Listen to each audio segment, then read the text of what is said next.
Good evening, friends, and welcome to our daily Psalm reading with Innovate Christian Community Church in Kannapolis, North Carolina. My name is Gerald, pastor of the church here, and we are so glad that you have chosen to click play on whatever platform you have found us on. We are just thankful for you. And as always, our hope and prayer is just that you are blessed and encouraged as we go into God's Word together. Today we have a short psalm. It is Psalm 131, and it is titled, I have calmed and quieted my soul. O Lord, my heart is not lifted up, my eyes are not raised too high.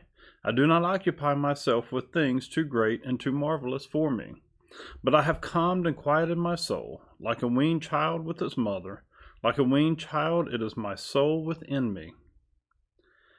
O Israel, hope in the Lord from this time forth and forevermore.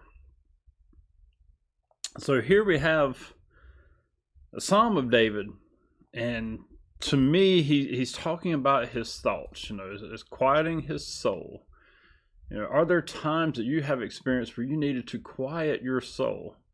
I'm sure there are, because we're all dealing with various struggles and trials and everything right now with COVID going on, and the financial pressures of being an adult and paying bills, and all the things that can come with that, the pressure to perform at our jobs or in our careers, or even as a youth in school and trying to navigate, online schooling, and same thing with the parents that are home with them as well. So I can totally understand, the soul that is not quieted right now. It's another way of speaking of us being anxious or worried or stressed.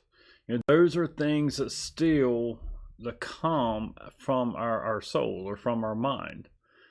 And again, it's totally understandable in this day. But then David says, but I have calmed and quieted my soul. How does one quiet their soul? For me, I believe it is number one, keeping our eyes focused and our faith focused on God, knowing that He has everything in His hands, that He is sovereign over all this. None of this caught Him by surprise. Your struggle didn't catch God off guard. He knows you're dealing with things, and He is strengthening you through this time. And the other part I think about is the idea of capturing every thought in our mind. Because sometimes we just allow our mind, and some of us even our bodies, to just run amok. Go down whatever rabbit hole it is that it decides to chase after, to think whatever thoughts it is that it wants to think, instead of capturing and trying to control our thought life.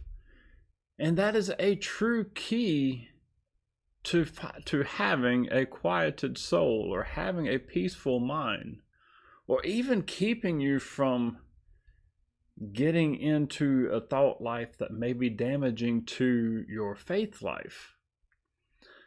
Whenever you allow your mind and your thoughts just to run rampant by themselves without trying to stop them, or without trying to, dare I say, speak truth into your own mind, a lot of times we get stuck in a negative thought life as well.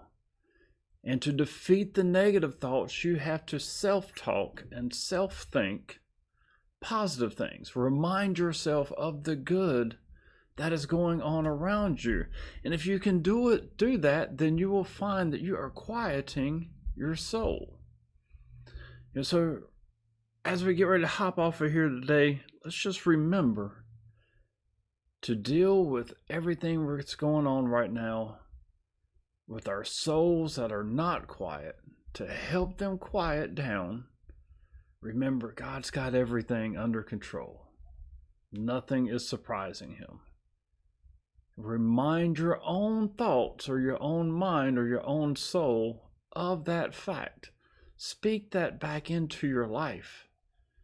Speak the remembrances of God's faithfulness to you to this point into your life. Remind your mind that you control it. It doesn't control you. And then you will find that you have a quieter soul.